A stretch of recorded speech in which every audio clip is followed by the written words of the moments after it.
for episode 10. Get it all together for the month of December.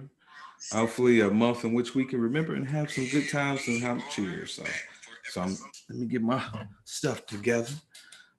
We have an all-star lineup tonight, but I'm going to go ahead and give you a little word underneath the Christmas tree. Reminds me of the elders of yesteryear. I wrote a poem for you all.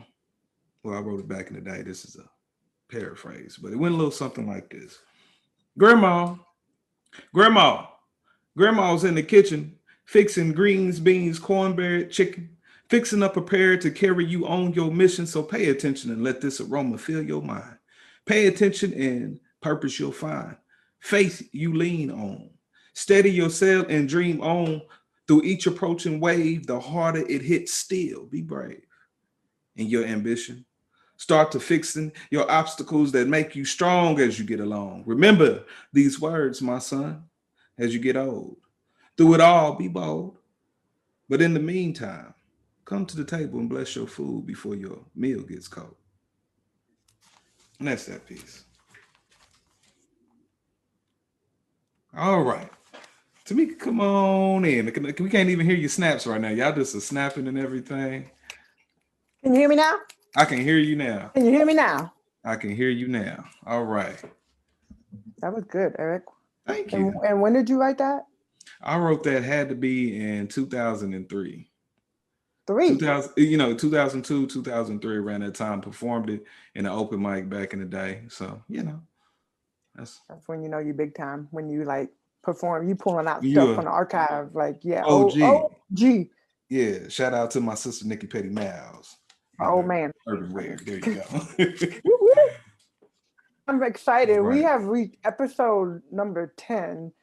And time, like I swear, time gone that fast. And this is episode of 2020. Now we got 2021, but have hit like this is big time. Like I'm next to you, so of course it is big time. 10 episodes. We've been talking to the community through it all. Like legit through it all. It's documented. We have it. It's recorded. You can go back and watch it.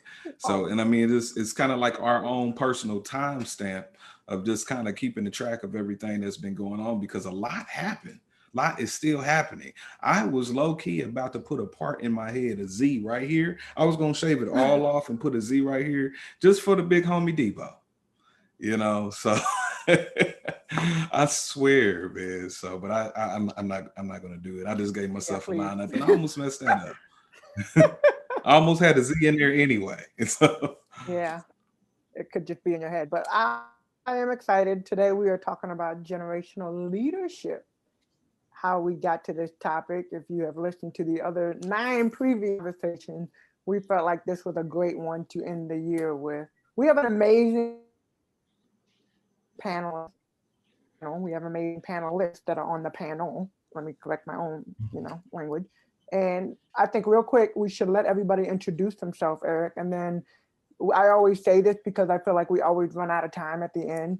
We have a lot of people that are watching. So those of you guys that are watching us on Facebook, tune in, make sure, join the conversation on the chat. We will be taking some questions from the audience, the Facebook audience. We will definitely be keeping up with that. And any questions that come on that, we will pull into our conversation. But we have a lot of things to cover tonight.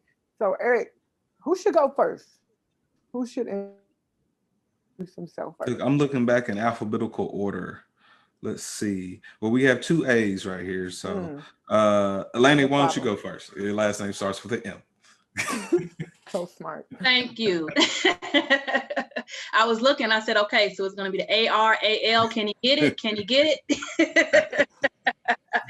Good job. But thank y'all so much for having me. I'm Alenia Moore. I'm the founder of Ladies Under Construction Mentoring Program, member of Delta Sigma Theta Sorority Incorporated, and founder of MOL Speaks. I'm just here to learn information and to provide everyone with the details. I am a mentor, I am a community outreach advocate, and I am just here to learn how to impact the community more with the youth. Thank you for having me. Go ahead, Arnetta. Hi, everyone. First, I want to say thank you for this opportunity. My name is Arnetta Scruggs. I am the founder and executive director of the Bloom Project, mentoring program for young men. Since we give in Greek shout outs, I am a member of Alpha Kappa Alpha Sorority Incorporated, Alpha Mu Omega Chapter. Thank you for having me. Thank you. All right, look, okay, I was waiting for the calls, but we'll say that for later. Let's see, we have Miss as our visual artist for the evening, Miss Rebecca Robinson. Well, thank you for having me. It's always a pleasure. I am a local artist here in Indianapolis, and I think a lot of people knew about my work, but they learned more about my work specifically during the Black Lives Matter movement and the part that I played in painting about racial justice. And I would like to give a shout out to some of my art collectives that have helped me, get to where I am today. Is We Are Indy Arts, and also the group 18. I was one of the artists that did the Black Lives Matter mural on Indiana Avenue. So I am really excited to be here. Thank you. Thank you. Rebecca. Here he is. And last but not least. What's up? It's a blessing to be here. My name is Tevin Studdard. I do theme songs for high schools and colleges across the nation. And I just ran in the house, so I'm out of breath. But excited to be here tonight. Let's get it. All right, now we appreciate you, brother. Now, who we do not have here today, and he's scheduled to be on the panel, but he is in the process. He's not having a baby, but his fiance is having a baby today, like right now. So, ladies and gentlemen, y'all go ahead and give a shout out to Aaron Green, CEO, Executive Director of Struggle Maybe. And so, if I had his cash app, look, I'll just put maybe we can give him some Pampers or something like that. They don't need it. Okay. A lot of them. So, Tevin, there he is. Okay. So, like I said, we're in our last episode for the year. And just if you're anything like me, you are ready to say goodbye to 2020 and all the obstacles that it presented. But today we need to have this conversation before we go on surrounding generational leadership. Tamika and I were going back and forth earlier today. Just what does this actually even mean? So let's just, as soon as you hear it, right, Tamika, generational leadership panel. What does that mean when you hear that? I would say, as far as generational leadership, is passing down the torch, leadership, and just going to the next generation. I believe that it's to pass down to the 40s, to the 30s, to the 20s, and so on. So generations to generations. So that's what I think of when I think of generational leadership. Okay. So if we kind of go in order, I would say kind of the same thing, but just also learning from our elders as well. And so everything that they have taught us to use it to impact others. And so now it's time for us to impact the youth. We see Rebecca, Tevin, whoever wants to hop in. Just real quick, I would just have to say, setting an example. It's been really important for me to raise the bar and learn more about what's going on and how I can contribute. And I think when you allow others to also play a part or show how they can, give back to making a difference, I think they become more involved. So definitely setting an example, and then that leadership would hopefully allow others to pass it forward. It has to just keep going. I say generational leadership is good values that are passed down. So for me, in my personal life, my grandfather used to take busloads of kids from our neighborhood on college visits to Central State. And so for me now, I work with a bunch of youth across the city, and it's about giving them exposure to get to college and get those full ride scholarships. I think for me, it's about legacy. You know, like when I think generational leadership, I think about legacy and looking at the future. Obviously, the people that have come before me and that have given me the opportunity, you know, Title IX and the women that came before and allowed sport to, for women to be out in sports and have the same access that the men have, and just like my life, right? But I think of, like, at the end of the day, when all is said and done, the legacy that each of us leave for the people that are coming behind us. And that's awesome. And if I can just go ahead and chime in, I'm hosting this, that, and the other, but hearing all you guys speak, and it just really makes me think back. I mean, that's why I wrote that poem just about my grandmother, because she was a matriarch of the family. And interesting enough, she passed away. She passed away when we talk about passing the torch. Sister Moore, my grandmother passed away in 2004 on my 21st birthday. And so I told myself, well, then it's on me then. You know what I'm saying? Because I'm into all of, you know, just this with symbolic and things like that. Over my shoulder, you see my dad right there. And shout out to Mike Palmer, Martin. That's who did that. And he was spot on with it. But, you know, just even in this conversation, you know, I wanted him to be a part of this, because someone had told me, you know, the best thing you can do is carry your father's legacy forward. You are his legacy. You're his firstborn child, you know. And so, as I say, the older we get, it seems like, you know, we are starting to understand why we was always put in a child's place, but we always knew what was going on. So, all right. Yeah, it's interesting because think about just 2020 and where we've been, everything that have happened. And, you know, Eric, you said a little bit of this. And by the way, you got GEB 360 for Eric, Green Eyed Bandit. You know, I did, yeah. You can't really tell right now, but he got green eyes. So that is what GEB. I know people have been asking. I know I looked at it and I'm like, who is GEB? Just leave it. Sometimes I get It's a confused. mystery. I'm like, wait a minute, that's Eric. See, I'm gonna have to switch it all the way up now. I'm gonna have to switch it up. Remember this conversation, people, because now I'm gonna have to switch it all the way up for 2021, like straight back. Yeah, I appreciate that. So Right. yeah, but you know, like going back, just thinking about 2020, like all the highs and lows, and you know, I want you guys this to be a conversation. But thinking about this is a question that I feel like we've asked continuously. But thinking about the space that each of you are in right now, what have you been doing? Like, what's been going on in your space? We did the introduction, but like, what are you doing in that space? And thinking about 2020, especially the last 8 months that we've been through. Yeah, because Yeah, all of you guys have been active, and that's the reason why this panel is here tonight, because they literally have not stopped. In fact, they're going to go into detail, but I can just attest that everyone on this panel has been in the midst of it all. So again, please tell our viewers, and even the viewers, tell us what you've been doing as our panel tells you guys what they've been doing. So I know for Bloom Project, so just going back for people that don't know what Bloom Project is, we're a mentoring program for young men.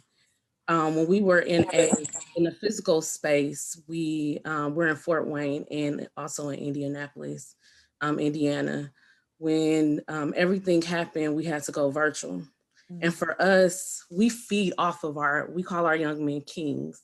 And so for us, it was hard because going virtual, now you have to, you know, they're already zoomed out, right? And now they have to get on another Zoom call to have conversations about different topics. So just making sure that it was, you know, it's fun for them to even want to get on a Zoom call. And then you have, when everything started happening this summer, especially with George Floyd, we just had conversations with our parents, you know, and there was nothing formal. It was just literally to get on a Zoom call and to just say how you feel. You know, it was, you can yell, you can cuss, you can do whatever you need to do, you can cry. And we just had those moments. And so that's how we created our doing more just Zoom calls. And then we started a virtual speaker series where we started talking to men all across the country about like men in education, men in law. Like we have one coming up for like Black men in entrepreneurship. And so that actually came from the pandemic. So that's what we do.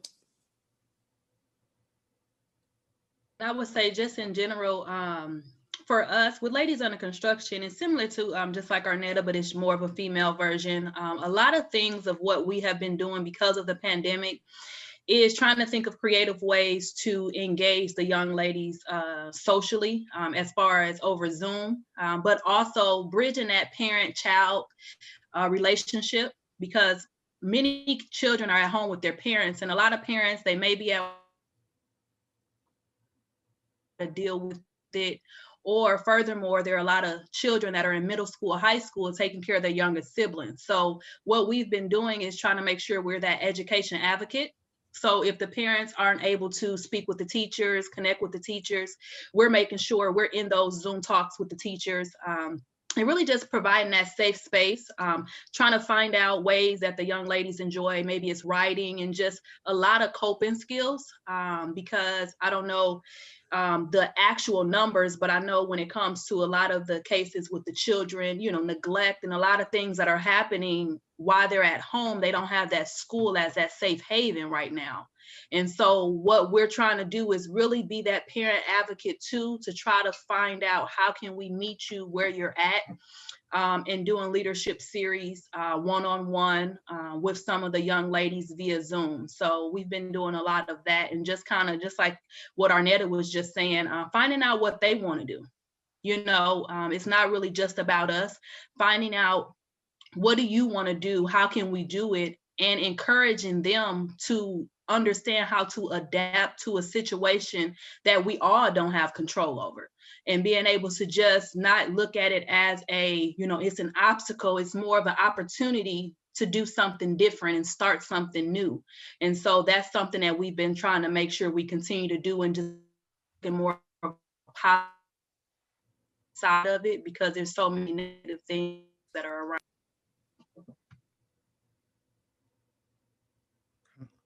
Hey, Ted. Yep. So for me, it's been a mixture of things. So kind of using music kind of as an outlet of joy. So we did a super funny video for Lone's Bakery that went viral. And I don't know, I just feel like everybody this year has been kind of down in the dumps just because of what's transpiring. So always using my platform of music to just kind of bring laughter and bring joy, as well as creating a platform for young men. So I know I got personally know two young men that were killed this year, like teenagers, high school students, and been in a position where we had their last like interviews, and like through their interviews, we got to hear their dreams. One young man from Cathedral, rest peacefully to Mario McCullough, he desired to be an engineer. He wanted to be an engineer. So it's like to have that on tape, and his mom messaged me about that, and just being able to see her son, his dreams. Then another young man, Dexter Rents. So he was out of Florida in Orlando, and he was going to, I think he was going to be an engineer as well. He was 1 week away from attending the University of Louisville. So it's like, with this pandemic, it's like when kids aren't in school, it's kind of like they're in the neighborhoods without guidance. So we've been doing a lot of things around the nation to kind of like continually give these kids guidance while kind of school is removed and those mentors from school are removed, to just give you guidance to be like, okay, you don't have to go down this path. I like that, man. Definitely do. And it makes a ton of sense, because I think we've been very complacent in the structure and the system, and thinking, again, education is designed to raise the children. So that, and again, we have to all take ownership of that. Tamika, I'm sorry, I'm just curious what Rebecca is actually doing over here. Like, can you take a moment to explain, Ms. Robinson, what is it, and what have you? I know, but actually, I want you to tell us what you've done, because you've done a lot, and then tell us what you're doing right now. Okay. Well, even just going back to when everything, popped off, as far as, um, with George Floyd, and it was so disheartening, and everyone was just stressed, and with the outbreak and under quarantine, that really changed the game for a lot of artists. Um, all these things were planned out, all these, whether it was art shows or commitments or whatever it was, and everything was canceled. And I mean, I was nervous just like other artists were. Mm. And um, I wasn't sure what I was going to do. This is what I do full time. And I was extremely concerned about what was going to happen. And it was just pretty random. I mean, I got an email from someone from the Arts Council, and this was after a lot of the protests and riots that happened downtown Indianapolis, and all the windows were boarded up, and it was just a simple email and said, "Hey, Rebecca, we're trying to change the narrative here.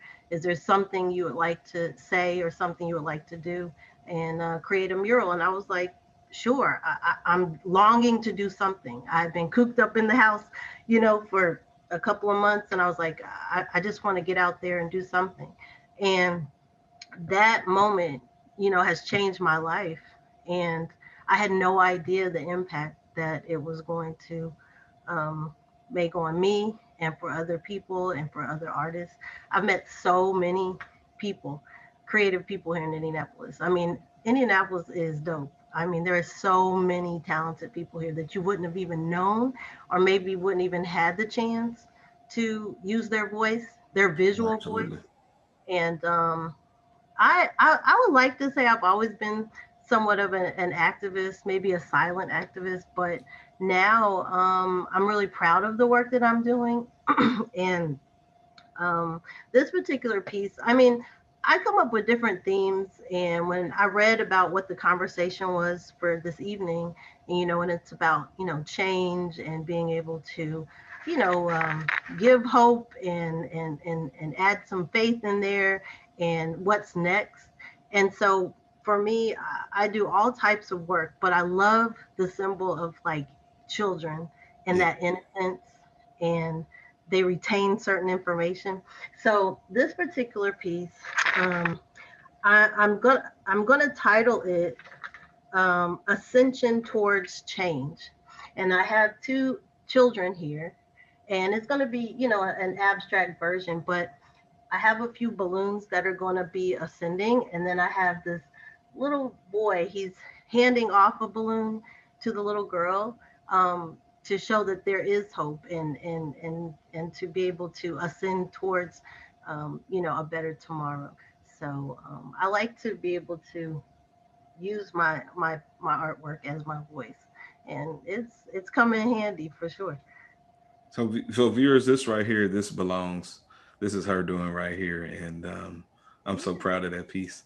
Thank And what you said was so this really spot on and perfect timing, because for one, we're just proud of you. Again, we're glad you accepted this invitation, because what you essentially you are doing, you're doing what you've been taught. I think we looked at 2020 and really said this is just not right. Like, Mhm. we know right from wrong, and it's only like we keep doing wrong, like you're doing it on purpose. And so again, we know that we've all been taught better. And so with that being said, panel, who then has, and from your childhood, coaches, et cetera, et cetera, who invested in you to where to get you to this place right now? It's a young lady right now that's on this panel with us. She's a hooper, phenomenal, out of Duncanville, University of Tennessee's finest. I was 18 years old songwriter, and I had sent her a song. She said, "I really like this song," and I was like, "If you like it that much, I can do one for the Fever." But I said, "You got to give me your word. If it's good enough, I get to perform it." She said, "You got my word. If it's good enough, you get to perform it." Man, I went in the studio like, ugh, Superman, and came out, and man, my senior year of high school, I'm 18 years old, performing in front of like 10,000 plus at Conseco Fieldhouse. So that was the first theme song I had, well, second theme song I had wrote. got paid to perform. And then since then, I've traveled the nation, done over 80 to 100 universities in about 33 states. And it's all because of this phenomenal lady right here, Tamika Catchings, got the ball rolling when I was a senior in high school. So that's who real, that's real. It's not about me. It's That's about what's up. him. Yeah, but you It's the about OG the now. talent. You got the juice now. That mean I get the sweatshirt for the next call. You're gonna pass on the OG sweatshirt so I can wear it. For the next I can call? get you one of these. I'm gonna have to get you one of these. I want an OG. Yeah. Yeah, it's crazy. I remember that, Tevin. Remember getting a random email, and honestly, I read all, and I did read, and I still read all my fan mail. I like to sign cards, and so I'll send the card back within reason. And when I got the email from you about that, I was like, all right, let's see what you got. So you guys, Tevin's gonna perform the chorus at the end, right? Yes, I put him on the spot, but I'm gonna do, yep. And his song, we ended up using it. That was 2010. We ended up using it. He came and performed it at halftime, one of our games, kind of with a pregame. Yeah, it was pregame. Pregame. So, but like the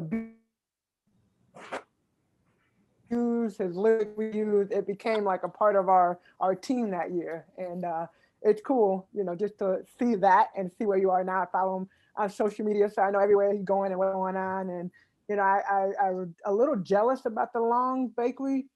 I'm not gonna lie, I was jealous about that one because I was like, shoot, we need one of these for Tease Me. I mean, it's let's do it. You just spoke. Hey, there it is. See, boom. Let's get it. We ready. We ready. Hey, we can film next week. Man, let's let me be in the back. Help me. I'm gonna help you with your lyrics. All right, you just let me know what you need me to do in the back. Right. I'm gonna have my people call your people. We'll do it. Drop it on Christmas. You heard it right here first. Tease Me exclusive coming, baby. Just like that, ladies and gentlemen, welcome to Community Conversation, where we make connections on the spot. Wait a minute. Yeah, we're gonna have that Tease Me commercial coming out here soon. Wait on it. And just so you guys know, I'll go ahead and say I don't know if he was getting to it, but this Ruben Studdard, his big cousin, and like the fact you said Tamika, I thought you were gonna start with Ruben. I said that's what's up. But I know you probably tell him a little bit later, but Tevin's gonna be dropping some gems in the next couple of weeks, and we're gonna get into that a little bit later. Arnetta, tell us who has invested in you. So we getting shout outs, Eric.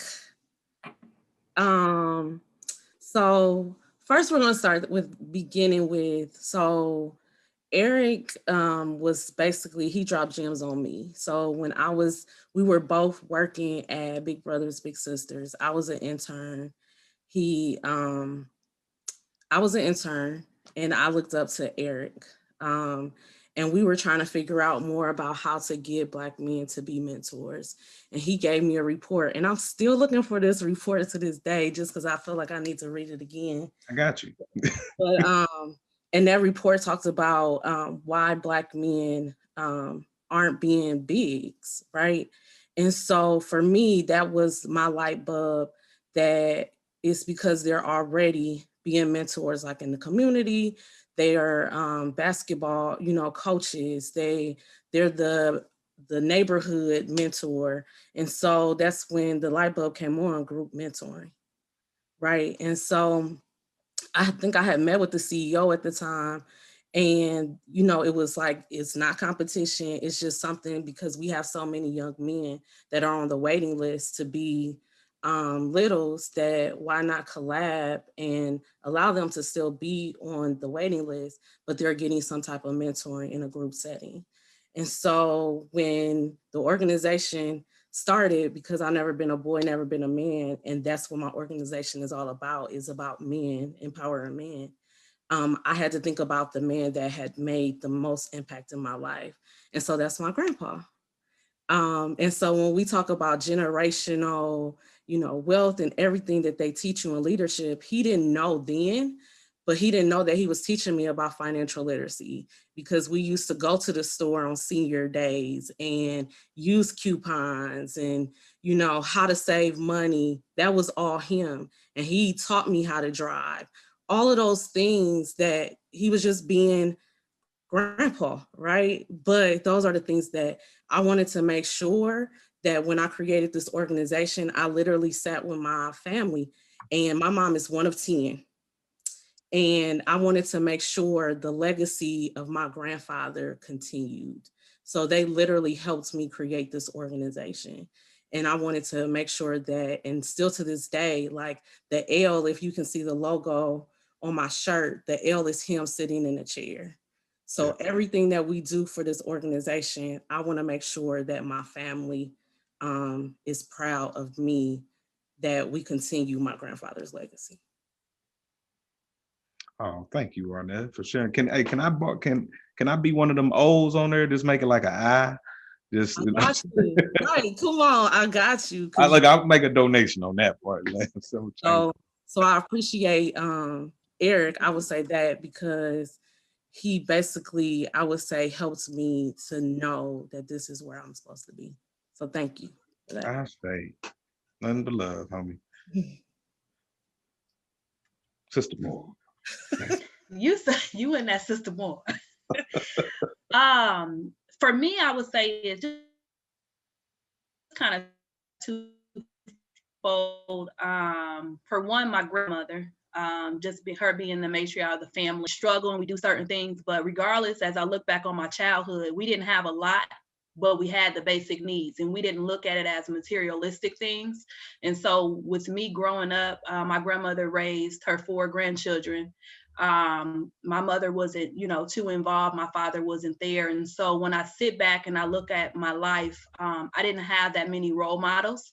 And so just her being able to, I think it's important for parents to not have kids worry about adult things. And I think a lot of times that happens too much with the youth. They know too much about the adult situations and, different things to where they can't stay in that child's place. And so for me, I just appreciate the fact that she allowed us to stay in a child's place with not even knowing that we were struggling per se, So I would say that is the foundation I actually created Ladies Under Instruction, because I didn't have anyone that I can look up to that was positive, not even my mother. And so I wanted to make sure that I could be that for any of the young ladies that was to come, and also empower another woman despite what they're going through to be able to pour into the young ladies also. So she was a huge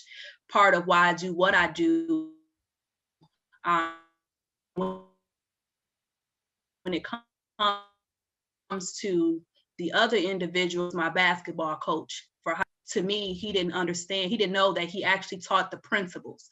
He taught me self-discipline, never giving up, and just the character development that I learned. It was through the game of basketball.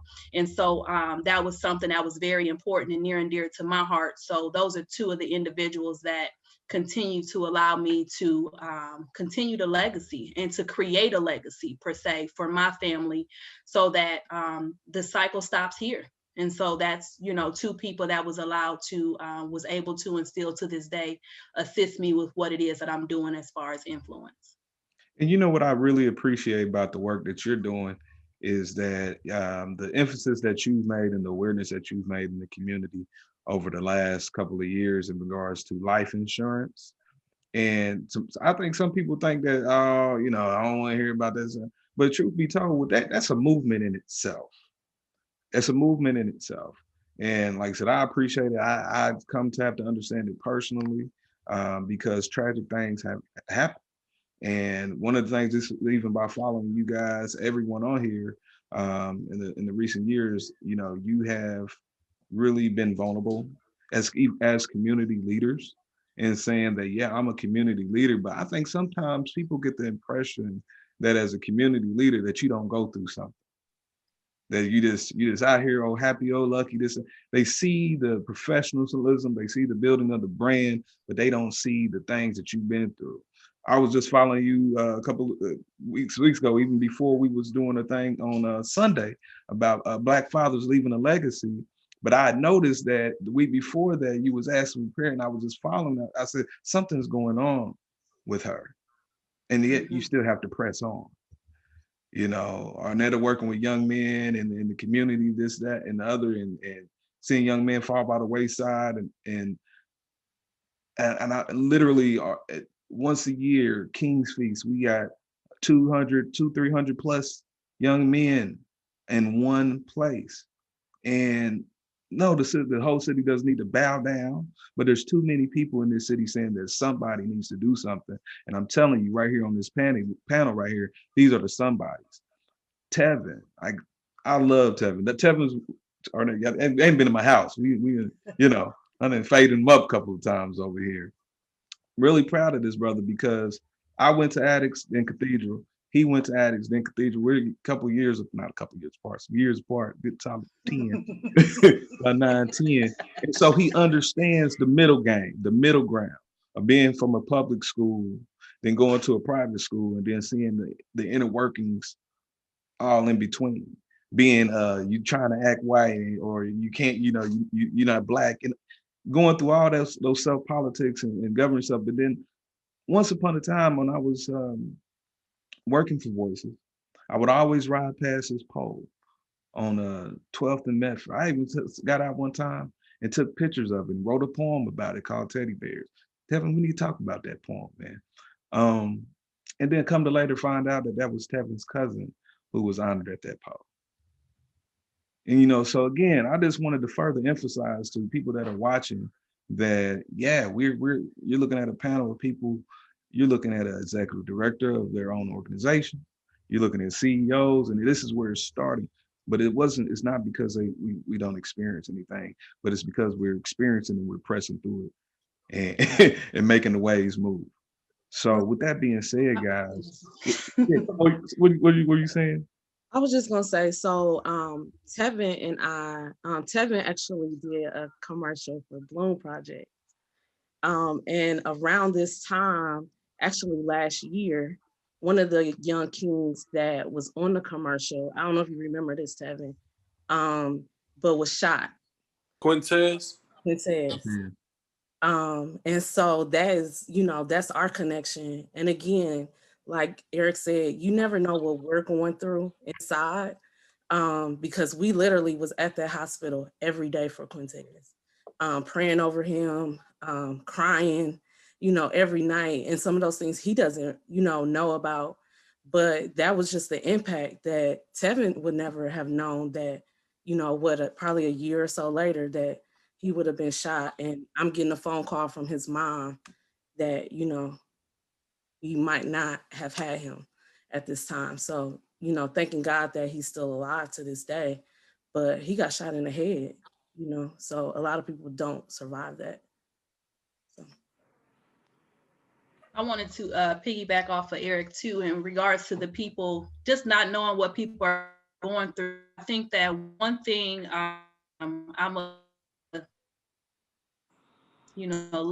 love the action plan, and just encourage somebody out there, you know, as you guys are sitting in your living room, wherever you're at watching this, or, you know, whatever you're doing, I just want to encourage someone to birth that book, birth that organization, birth that, you know, whatever it is that you have inside of you. One thing that I've learned through the pandemic, is that you got to make moves. You know, it's a lot of thinking that are going on, and life is going to happen.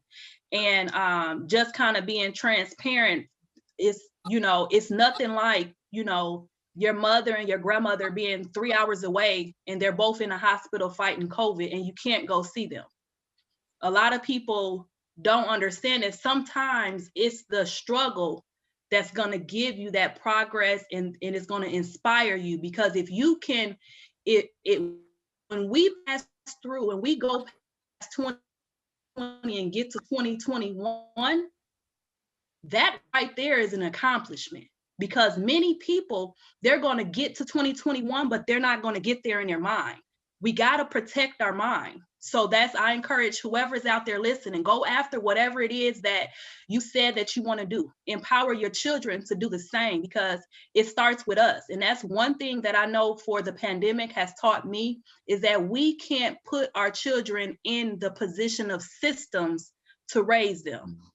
And that's huge. We can't. So once the systems stop and they're not there anymore as they were before, where is that family left at? And so we have to take it back to the foundation. And if it's not there, it's time for us to rebuild it and make sure that it's solid. So I'm not for sure who that was for, but that was just on my heart because someone somewhere needs to take action. I mean, that, wow. Like what you just said, Lena, like that is just thinking through the last, like I said, 8 months. And a lot of people, what you're hearing right now is a lot of people are saying, I can't wait till 2021. I just can't wait till 2021. But who's to say what 2021 is going to bring? And if your mindset and the mentality and the way that you think doesn't change and put you in a different, I mean, there have been other pandemics, and out of other pandemics, there have been other things that have been birthed. This is the time, it's a pandemic. What is going to be birthed out of this? And the mindset, your mentality, a lot of different things. Earlier when I think Arnetta was talking, a question came up in my mind, and it was more of, okay, so through the pandemic, a lot of things have changed for all of us. I mean, I have my own organization too. We've all had to pivot and make adjustments. As you think about leadership, I mean, generational leadership in general, each one of us has had to fight something and a struggle in our own way. I'm interested in like, what does that look like for each of you? And Aaron Green is in the waiting room. Uh-oh. Hey, if it's Maybe he on might have the call. baby with him. I don't know. Y'all, I don't think you guys understand how much of a blessing this is. Y'all, man, show some love out there on Facebook. This man has just had a child. My boy! And here he is. Congratulations. Boy, with the Struggle Made Me shirt on. Thank you. Appreciate Talk it. to us, man. How you doing? I'm amazing, man. I'm amazing. In a great space right now. You got Speaking of generations. a new pair of glasses. Got your Absolutely. 2 sweaters. Come on, man. Oh my God. All right. Is it a boy, girl? Way to kick off the generation panel. She's a girl. She was 8 pounds, healthy baby. Yeah, she's ready for the world. I love it. Future baller. I'm just saying, future leader.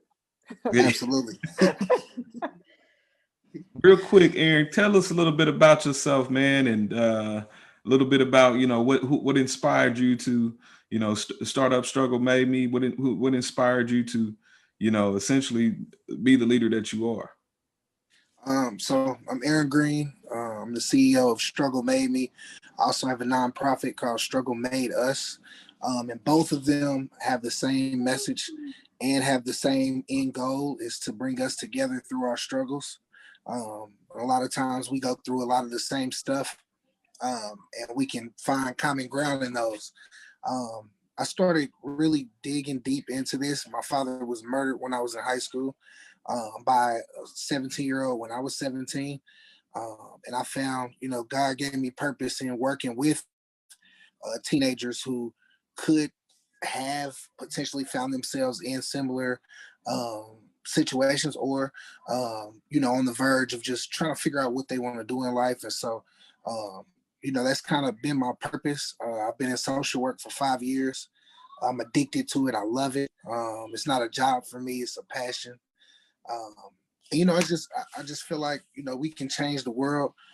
It's just going to take us really not being scared to do it and get into the spaces that are hard, that are challenging, that are scary, and do the work. So that's how I got into it. And I'm going to be in it for life. Man, shout out this dude, Aaron Green. He was a clown in middle school, a pure clown. The first time I met this dude, he just roasted me out of nowhere. Christmas now addict. It's like I see his impact on. He's the only reason I went to Cathedral. He came back and kept just kind of pouring into us at Addicts. And he's always been a leader, and it's just crazy to see his transition because, man, after losing a father to murder, he could have went down any path. But it's like he was so passionate about uplifting the city and all the youth around Indy. And it's like, it's evident to see his growth and and now that boy, a daddy, he's a pappy. I'm proud of you, bro. Appreciate you, bro. I'm the baby's pappy. There you go. All right. Well, you came in just a really great time. Tamika, you was actually asking the question. I think you introduced the question. Yeah, I asked the question, like as we have looked at the last 8 months, and whether you think about generational leadership or you think about just leadership in general, we've all been through a lot, and we've had to figure out ways to do different things. And quite frankly, I know even being at home, I am not used to working from home. I do not like working from home because I love being around people. But we've also had to figure out different things and different ways to continue to impact. So I don't know, I'm just interested from you guys, and what have been some things that are, like, even from the mental health space, that have kept you sane through this time and have allowed you to still be able to make the impact that you've made with your different organizations. For me, I'm a writer, and so I actually lost the writing in the midst of doing everything else. And so for me, it just allowed me to just kind of sit back and start to write, start to just kind of get my thoughts out there, seeing what it is.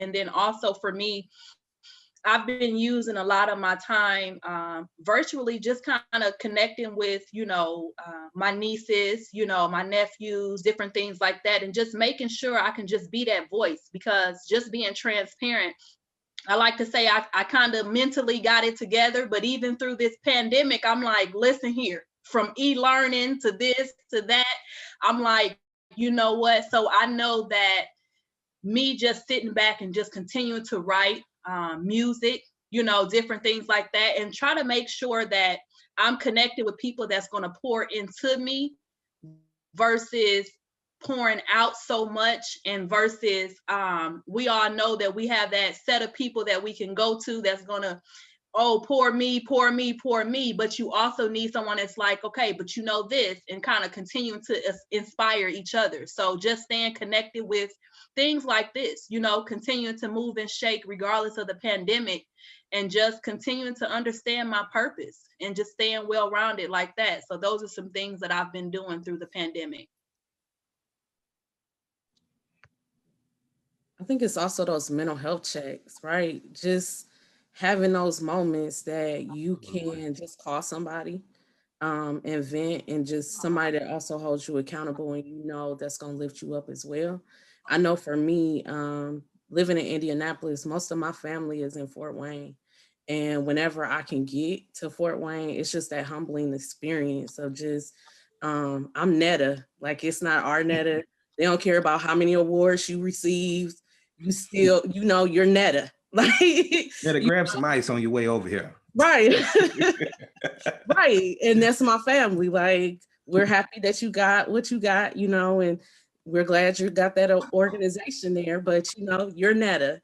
And that humbling experience for me is sometimes that's what you definitely need. And so that's my mental health check, and just just texting people that I haven't texted in a long time, if it's just nothing but just saying, hey, how you doing? And that's it. I don't need anything else. I'm just making sure you're good over there. For me, it's kind of knowing that this world can't take my joy. So despite what's going on, it's just like my foundation built on God. And that's really, my faith is kind of what kept me through this year and propelled me through kind of everything in life. So even kind of back on what Eric was speaking on about how he said the teddy bears and the things at 12th and Medford. So that was my cousin that I got killed. And that was a time where I had dropped out of school and was really struggling, kind of trying to find myself.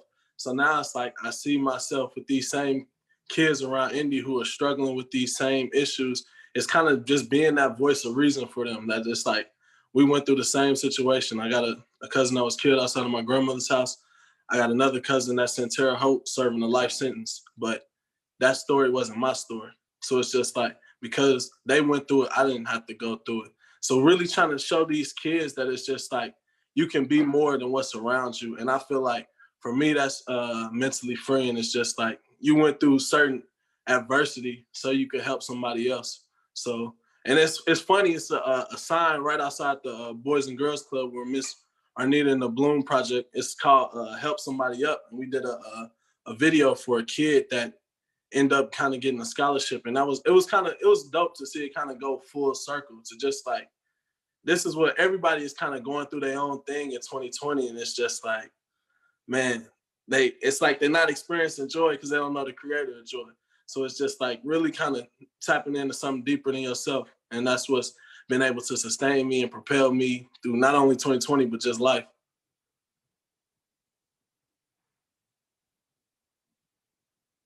Let's see. I think COVID opened up a door, opened up a window to be who, you know, God made me to be and do the work that God allowed me to do.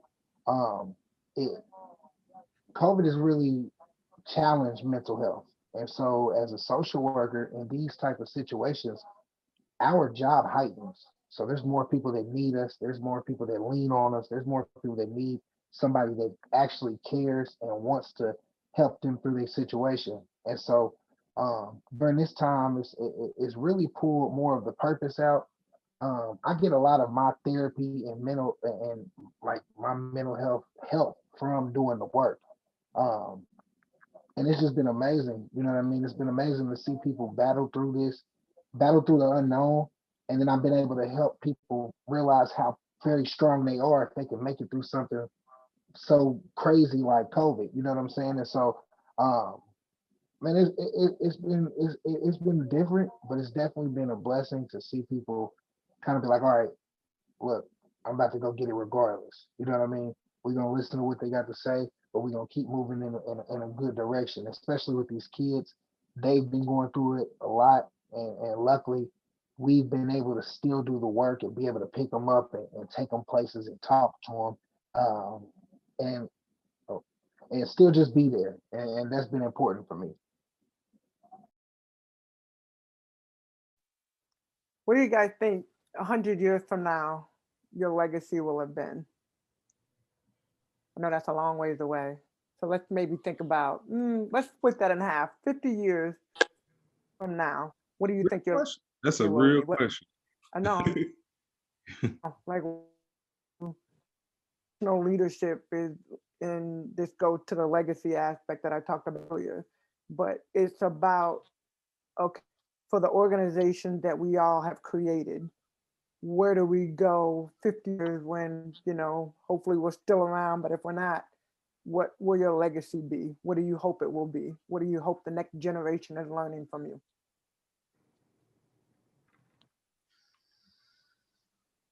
Well, I'll go. So just a little history behind, like a couple months ago, I had COVID and I was in the hospital. And so this question actually came to my mind is, you know, like, will people remember me? And what will they say, like at my funeral or at my death? And so for me, it's just a legacy of she worked hard, she had a big heart, and that she fulfilled that dash. And if people don't know what that dash is, it's the year that you were born and the year you died. And what are you fulfilling, that, what you say, that legacy in between.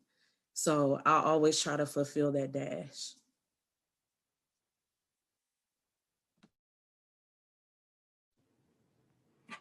For me, when I think of legacy 50 to 100 years from now, it's crazy. This was one of the questions me and my girlfriend had reviewed, and we talked about want to create it's called Stutter Family Foundation, where I want to have scholarships for kids, like, so just that kids got some hope, as well as like internships early on. So career centers, like, because a lot of kids, college isn't for everybody.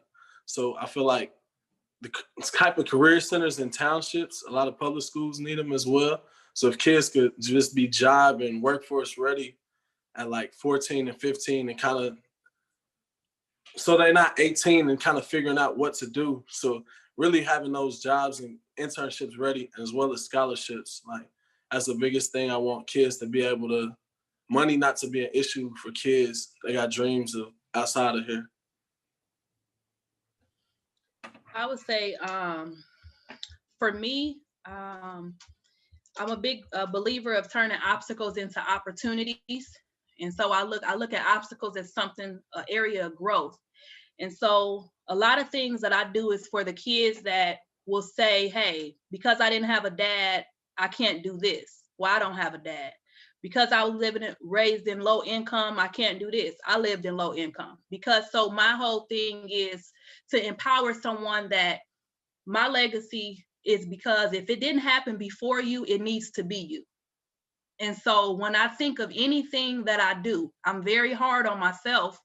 And it's because I don't have anyone that came before me of someone I want to emulate. So if I pass on, or as I get older, if my niece, my daughter, my nephews, or anybody that's coming after me can say the same thing, I didn't do my job. And so for me, I always say, stay focused, dream big, and don't quit. Turn your obstacles into opportunities. I tell myself that each and every day, just like we said before. You never know what we go through. I always go through an inner battle with myself because I didn't have no one to look up to. And so it is hard, but it's worth it, because anyone coming after me, I'm going to be the one that's going to provide generational blessings and not generational curses. So that's for me. I think when I think about 50 to 100 years, my goal was in anything that I did, I wanted to be legendary. And at first I thought that was football. I know you can hear her. I thought it was football, and then it transitioned into social work, and I take that same approach. Uh, and so when I'm in these spaces, when I'm in the streets, when I'm in the hood, and I'm watching people and I'm talking to people, and they want to transition from doing what they've had to do to survive into trying to start businesses and do something different. In 50 to 100 years, I want people to remember me for that. You know what I mean? It speaks volumes. My dad was in the streets. He died in the streets. I want to be able to grab people and change their mindset so they can get out of the streets. And in 50 to 100 years, I want to be able to leave my kids that same type of legacy so that they can pick up the same thing and do it and keep doing it. And everybody around me is just doing something to lift us out of the spots we're in. So just, I want to be legendary. You know what I mean? I want to be great. I want to be known for that. I want to be in history books. I want people to know that I didn't care what I went through. I didn't care what the odds were. I beat them, and I assisted people in beating them. Rebecca? Well, I would have to say my legacy that I would like to leave would be that I beat the odds as an artist, and I'm speaking from an artist's perspective. And I remember, I think I was in high school at the time, and everybody was preparing to go off to college, and I guess they had an idea of what direction and what career they wanted. And for me, I knew I wanted to do something creative. I knew I wanted to be an artist, but for some reason it looked like that was shunned upon. It was like, oh, you can't get a job doing that. You're not gonna make any money doing that. And it made me feel almost embarrassed, because I wanted to do something totally non-traditional. But I beat the odds, and I would like my legacy to be where anybody, whatever your talent is, whatever your creativity is, just keep pushing towards that. Because if you have something important to say, if you have something important to give back, if you have just a gift, never let anybody, try to detour you from that. And I'm a living testimony. I mean, it took me a long time to get comfortable in my skin, and people sometimes see the after effect of someone being an artist. I've had people say to me in the last couple of weeks, I had no idea that you did this, or I had no idea. But I've been working on this all my life, and I'm going to continue to do it. And I want to encourage anybody that wants to take that creative route, that it can be done. Well, listen, right now, you guys might see me looking up. My son is right here. It's me and him tonight. And this is like, you can't tell a 7-year-old boy nothing. He over here, Daddy, I want to watch the game. Got a bowl of chili and everything, man. It's like but since I'm on the topic, can you tell us a little bit more about my art piece behind you that you just did? Oh, the one Yeah, that's yeah, I'm gonna go ahead and claim it before Tamika does. okay. This one or the one you Yeah. already That's one. Now I got 3 kids. You just need to put a third one right there, a little toddler around there somewhere, infant. well, yeah. Well, this piece, like I said, since our subject was about hope and change and how we wish to contribute, and I said the title of this piece is Ascension Towards Change. The children are a symbol of our future, and the balloons are symbolic of an innocent exchange of hopes and dreams between one another. So I'm hoping when people look at this that they can form their own interpretation of it. But it is about an exchange, and that exchange could be with dialogue or with writing and poetry, or maybe whatever it is that you're good at. It's important to give an exchange and to share it, and I think that's what makes this painting special, because he's sharing his balloon with her and they're letting it go. So I hope people can continue to start sharing and continue this dialogue for real. Well, I love it. I can't wait to pick it up. Hey guys, I got a quote for you by Misty Lewis. And it says, as a leader, I have so many things I want to accomplish, but sometimes it's difficult to prioritize and determine where to begin. So I want you guys to talk to us a little bit about how you determine where to start with your missions, based on, the work that you guys are doing. Where did you essentially want to start? What made you want to start it?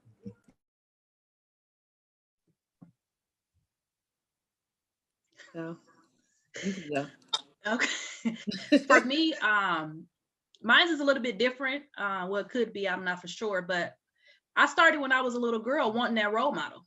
So as a child, I didn't know what something different looked like, but I knew that there was something in me that I never saw before in my community. And so I started when I was 17, barely got accepted to college because of my grade point average, but had the opportunity and I was accepted to the University of Cincinnati. And so in 2002, I got dropped off to fend for myself and figure it out. And so in a world where nobody, no family went to college, none of that. I didn't have anybody to call and get, I didn't have that. So I was a 17-year-old sitting on campus saying that I want to be something, but I don't know what it is. So having a campus full of opportunity, I was a sponge. People that know me know that I'm a resource queen. My people would tell you ready to put somebody in the program real quick, but that's what made me who I am. Me being able to be vulnerable to the resources because it's out there. So for me, I started knowing that when I grew up, I needed something like me. And so I just wanted to get connected,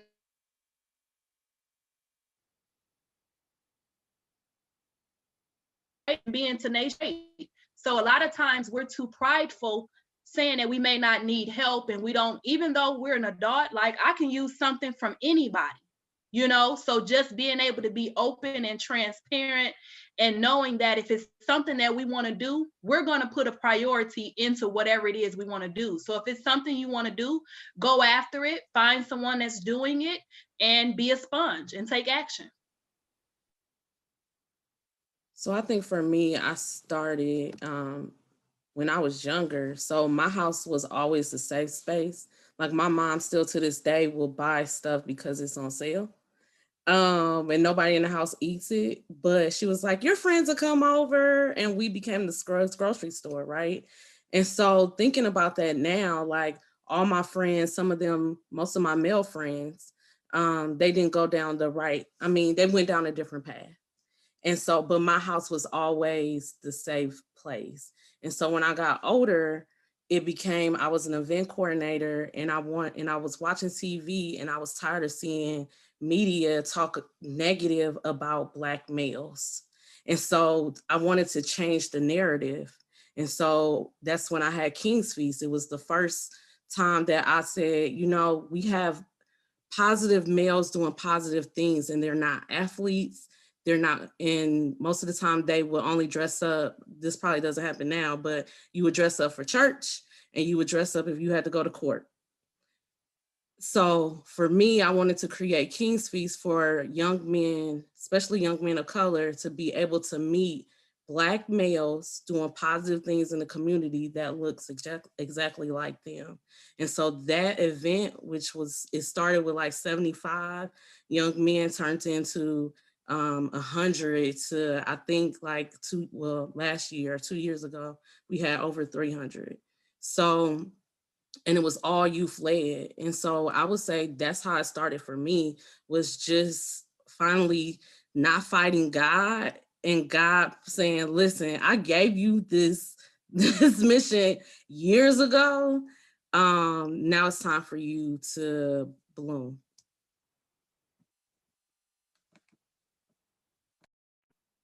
For me, it's kind of knowing your why. So I kind of got 2 scenarios. It was like being in the 4th grade and seeing the cousin win American Idol. It was like, dang, you don't have no excuses just because your cousin's over here doing this and that. Like, you got one cousin that's realistically getting shot at, the other one's on TV. So you got a choice. You got to make it 10, 11 years old, what path you want to take. And then another instance of knowing my why, back in 7th grade, I mean, we had IPS, that real metal detector IPS. That was out east, out west, and it was rough. So I remember when I went to Coleman, I remember getting jumped. And I remember my dad, he asked me, how's your day at school? I was like, man, I got jumped. He was so mad. He'd go up in the school, he pushing police officers, like, who put their hands on my son? And it showed me right then and there, like, a lot of my friends, like, didn't have that father figure in the home to be like, oh man, if you ain't got that to run to, like, do I want to fight 7 dudes every day, or do I want to get down with this gang over here? Because I know it's going to be a form of protection. So for me, knowing my why is like being that 10 to 12-year-old in IPS, and like now being that outlet for these kids, that resource to be like, when that father is removed from the home, it's just like, who's the big homie they can run to? Who can they turn to and be like, hey man, I need some direction, some vision, because I see the path they're going down, and I really just want protection. I don't want to join this, but I don't want to fight these people every day. So kind of just being that kid in the inner city and seeing all that young Black males experience and want to be that outlet for them. Like, yo, we came from the same spot, same neighborhoods, from Martindale, Brightwood to Hallville to all these different IPS schools. And it's just like, I came out of it.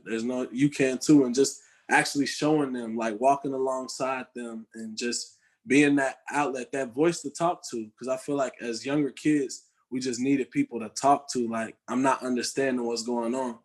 So really, that was my situation.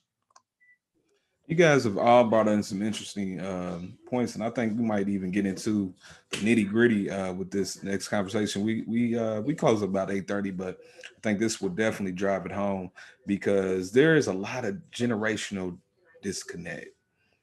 And it's funny because now, as I'm wearing this shirt, I'm falling into that generation talking about, who's raising these kids when I used to be the kids. And so now it's like, now if I'm nearing 40 years old in a couple of years, what I don't feel old. I was born in 1983, man. It's like, there's something about 1983 that's like you're like a step underneath immortal when it comes to culture. You're like, nothing new. You know what I'm saying? We saw this. All right. But I got to keep up with this guy, right? I got to keep up with this guy straight up, Hassan Durrell, and because what I saw with this, like, younger generation, it's like it's just this disconnect. You mentioned passing the torch earlier, and I want people to hold on to that. but either the generation above us or it's just little holes and gaps, and that can all be chopped up to systematic. And I'm sure that's why the work that you do. But I want you guys to tell us, how do we work together to continue to carry the torch for generational leadership? All generations. One big thing that I would say is really respecting the younger and the older generation's path, even if we may know what it was, and being transparent and non-judgmental. I think a lot of times before we speak, we've said something within our face by our body, the way we're moving and, different things like that. So I think, and it's just in general, I can look at someone older and I can say certain things, but I can know whether they're listening to me or not just by how they're looking. And the same thing with the younger generation. And so we're not as approachable. Even though I may have gone through something and I made it, that doesn't mean that this young person can do the same thing. For me, it's my job to be transparent based on my journey, versus saying, hey, these young people are this and that, but we were young too, and not forgetting that, and so a lot of times it's like, you're Miss So-and-so or you're Mr. So-and-so, you have this degree, that degree, but who are you really? And so being humble and being able to be a listening ear versus listening to understand, you want to do that versus to respond. So I think those are a couple things that we can kind of intertwine through the generations. Elders listen to the young people listen to the elders proactively. Yeah, because I definitely was that teenager who went to StarQuest on Saturday and then was still at church on Sunday. So both praising the Lord, the same dance move. There you go. So who else would like to talk about, what can we do for generational leadership?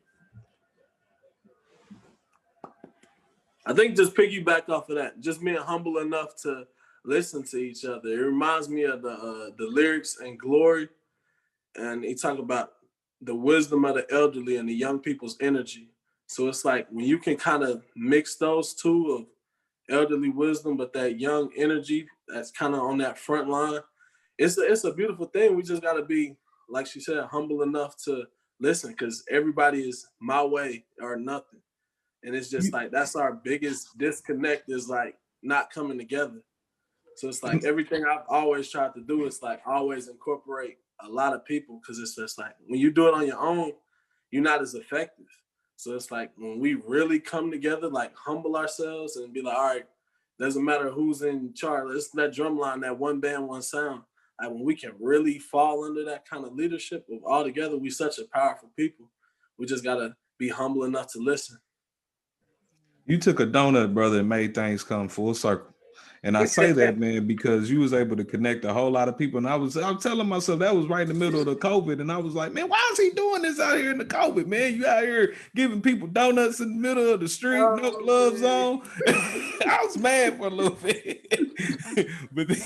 but then I said to myself, I was like, but this, again, heaven's come mighty long way, man. And I love, when we first came out, I stayed with it. But with that video, it was able to connect people on this level. We all love it, because right now we're not going to church anymore like that, and even before COVID hit, that was already a struggle. So it was like there was no places in which we can actually have some tangible ways to say we're connected.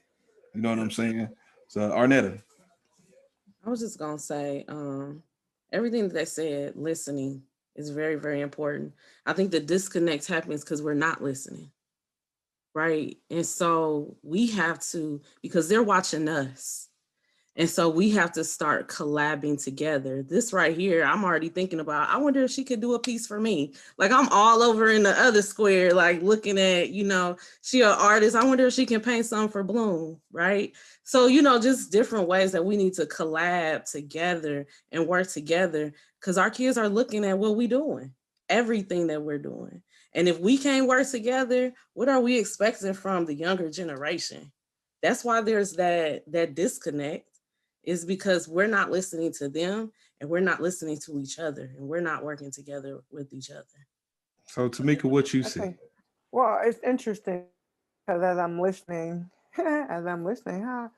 but like as I'm thinking about this conversation, the listen piece to me right now, and I don't know, I was talking to somebody about this earlier. I feel like I'm busier now than I've ever been. And some of it is the multiple jobs that a lot of us have. And so you're jumping from one job to the next. And so even for me, as I'm thinking about, all right, certain thing that I need to work on. Like I need to work on being present and actually really being able to fully 100% listen. Sometimes, and I think this is to what Alina said, sometimes you'll be in a conversation and you're talking to somebody, and what happens, like you might just say something off the wall just to see if they're paying attention. And I've seen myself do that. Like I've gone to tease me, and I was talking to one of the young men that worked there, and I was like, hey, how's your day going? Like how's the day? And a lot of people come through, and I literally asked out, and he started like talking, and like I'm 1 foot out of the kitchen, and I'm like, I literally asked him a question and then walked off. I have no idea how he even answered the question. And so the listening piece is such an important part in all aspects, even in all generations. It's not just with the young with old, it's old with old, young with young, the people in between. It's really just being able to take that moment. I think looking at this conversation, and Arnetta, I love what you just said about, I'm looking at Rebecca and trying to figure out like how do we get her to draw something within this group, and even with AG off the line. How do you think that we can collectively work? Because when I think about leadership, I think about generational.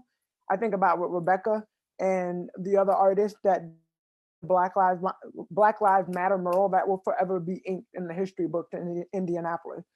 What are things even within our group that you guys feel like we could do together collectively to, almost, I guess, put more things on a platform? Or I mean, we're all in different spaces, but I feel like we're also kind of connected in the groups that we work with. So what do you guys feel would be some ways that we could collaborate together and do something together? I say No, Kevin, you're gonna do support. the commercial. Don't worry about it. No, I'm just kidding. I'm just Now kidding. I'll say support. I know.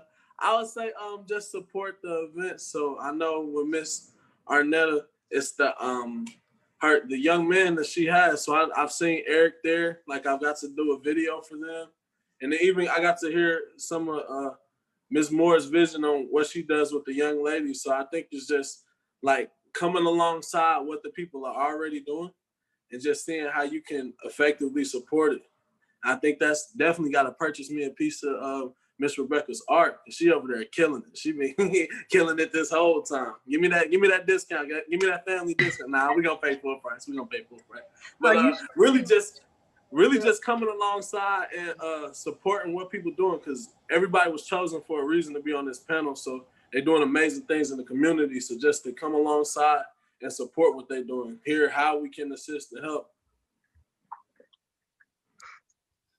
I would agree with what he said. And then also kind of piggybacking on what Arnetta said is having our doors open, for those frustrating times, even if we got an Arnetta, I need to hop on a Zoom. It's crazy over here, woo, woo, woo. And kind of just having a think tank and continuing be of purpose. And there are times anybody on the panel and anybody that know me knows that if you feel like I'm not humble or I'm getting too much, which it would never happen, but hey, who knows, something may happen, check me, you know what I mean? Let me know, hey, I know you did this, but listen, let me know what's going on.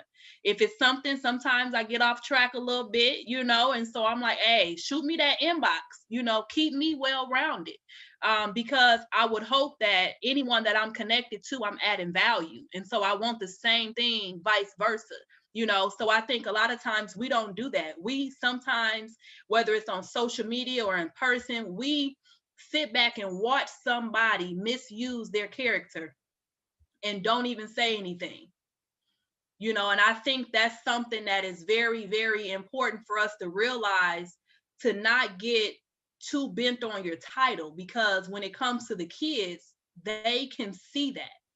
And so just being open, I'm very, very open. I'll have people inbox me, you know, there's different times, and not knowing, also understand that sometimes it may not be you. That's something I learned with Ladies Under Construction. People that know me would know, whether it's Crystal Hahn, Inner Beauty, we got Girls Talk, there's many other mentoring programs out, and I'm okay with, if I come across a young lady and she may not be a fit for me, I'm okay to connect her with my sister Crystal. We're okay with connecting her with someone else, because sometimes that's what they have to see. It's okay for a young person to not work out for you. And I think sometimes we misuse that. It's like, oh, they don't want to be a part of my program. Well, you know, whatever. No, they still need help. And if you may not be able to reach them, it is my job to be that bridge so that I can connect them with someone else that can do a little bit more impact. So, and don't take it personal, because it's going to be blood, sweat, and tears, and it's going to be ups and downs. And during the times that you're down, we still have a purpose and we still have to do things. So always remaining humble and making sure that is very important too. And you wonder why I call you Sister More. Stop it. Dropping that OG knowledge. Come on. Who's that? Art? Was anybody? Okay. Well, listen, I wanted to chime in real quick. I wanted to say this word was on my mind. Generational leadership.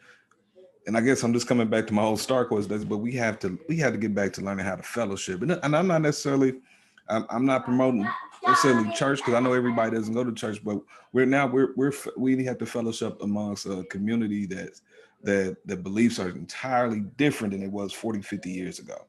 Everybody doesn't feel, you know what I'm saying, forced, and everybody's, you know, expressing themselves in a lot of different ways. But the fact of the matter is, we all still deserve to live.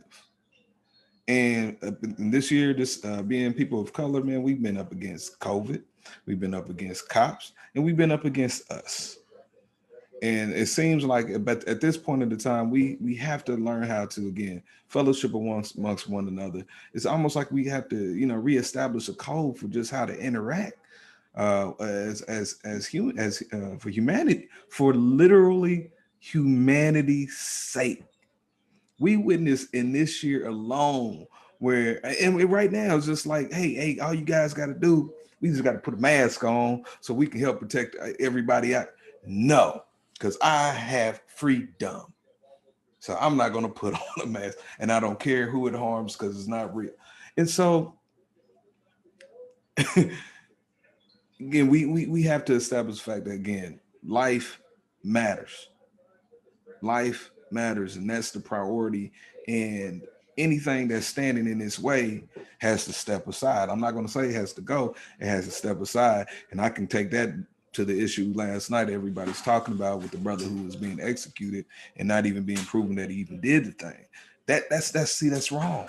We that all has to be reestablished, because when we're talking about generational leadership, we are still in right now. And I think that has been very apparent, that a lot has been practiced.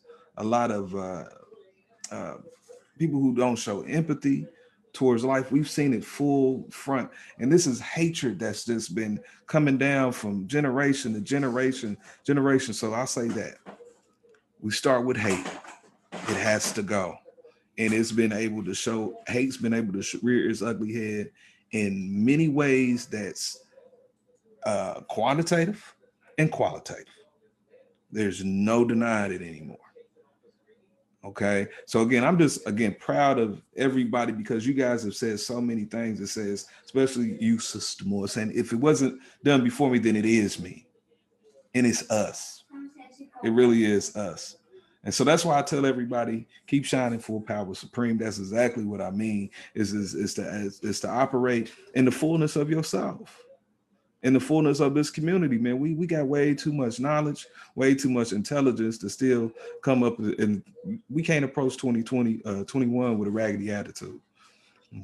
It's like, hashtag leave your raggedy in 2020. I'm not saying that, hey, I've been raggedy.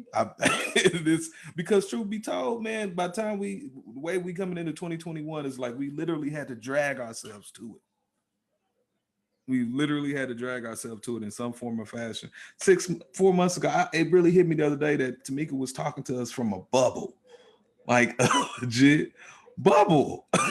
And it still just doesn't register to me. So this stuff has to start to register to us as a people, because I still feel like, man, it's still not registering to a lot of people. Like, yo, these things is really going on. And I say that because this is the year. I'm tired. I'm tired of telling people I'm sorry for your loss. And I've said it so many times that I don't even know what it means anymore. And because such tragedy happened to myself, it's like when you hear it, it's just like, I don't need any more sorrow. We don't need any more sorrow. We don't need to be sounding like robots all the time, just saying it just to be saying, just doing it just to be doing it. And that's my little spiel. And I want everybody to know again, where you feel me, like I said, that's my OG right over my shoulder. And again, one of the first people that I called after learning of my father's passing was Tamika.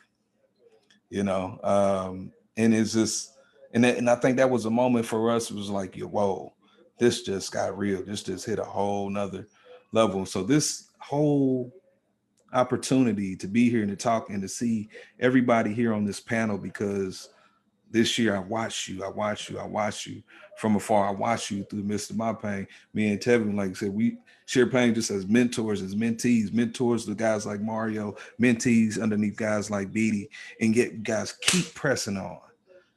I can't emphasize enough just how much I love you.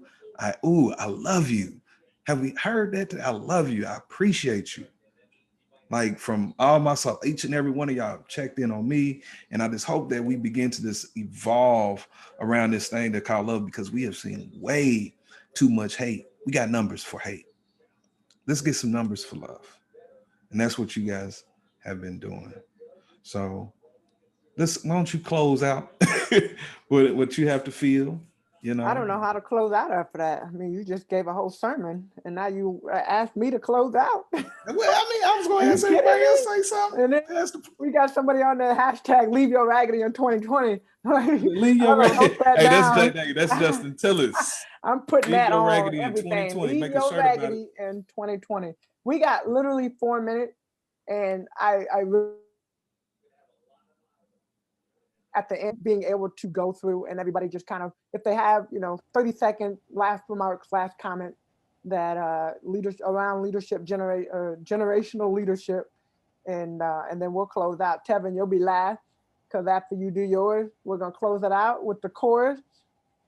This is the beginning of you and I look like the beginning of our relationship. So time, Rebecca, 30 seconds.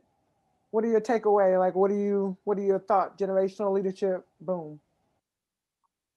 Yeah, I just look at it like I'm just getting started. I have a lot of work to do, a lot more people to meet, and I'm ready. I'm ready to take on the challenge.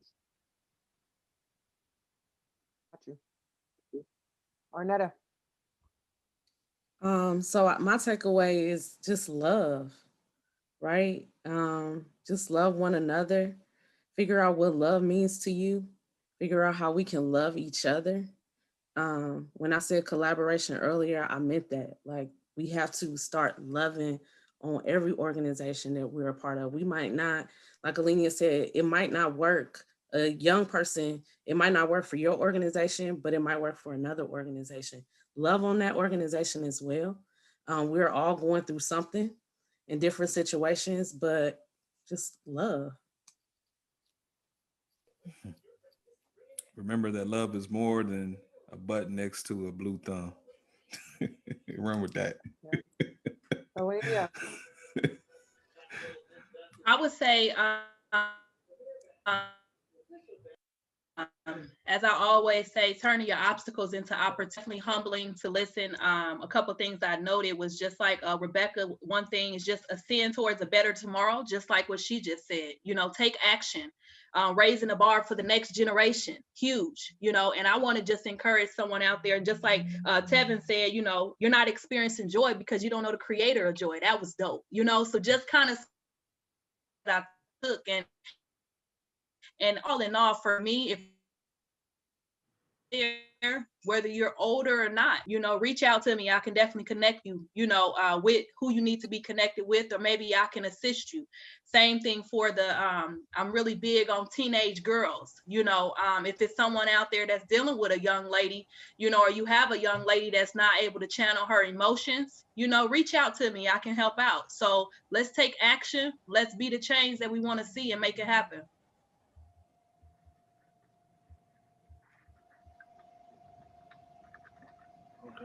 Oh man, have a vision, eliminate distractions, and outwork yesterday. And trust God too. Man, drop the mic. Boom. Come on now, drop that legacy, Tevin. Give it to us. Hey, we're gonna end this. First off, for all the people that watched us on Facebook and that were part of the conversation from afar, we appreciate you guys. We love you. We will be back. The next time we come back will be in January. I cannot believe it. January 8th, 2021. So we need to come out bang. But I want to tell this group, I always say this, but I really, really appreciate you guys and just being able to come out and be a part of the conversation and being, you know, we will support. That's my big thing. It's collaboration, but also being able to support one another. So stay tuned.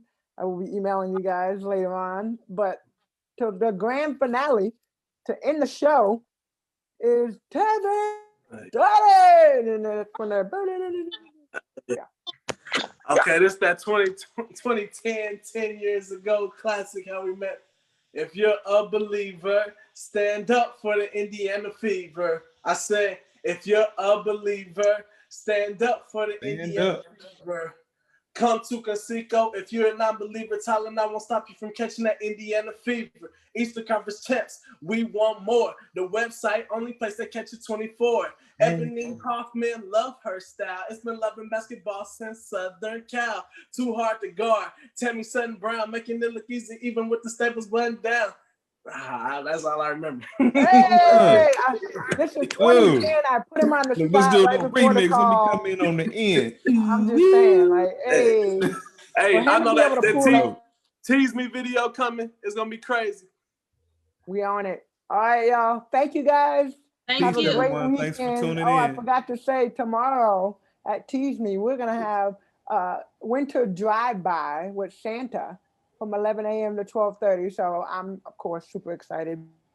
I'll have my little Santa hat on. I'll be one of Santa's helpers, amongst other people. So hopefully we'll get to see mask, gloves, people. and sanitizer.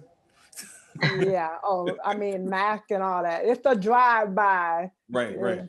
Definitely socially distanced. I know it's supposed to rain tomorrow in Indianapolis, but that's okay. We're gonna have a good time. All right, y'all. Have a great night.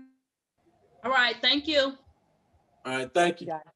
Thank you.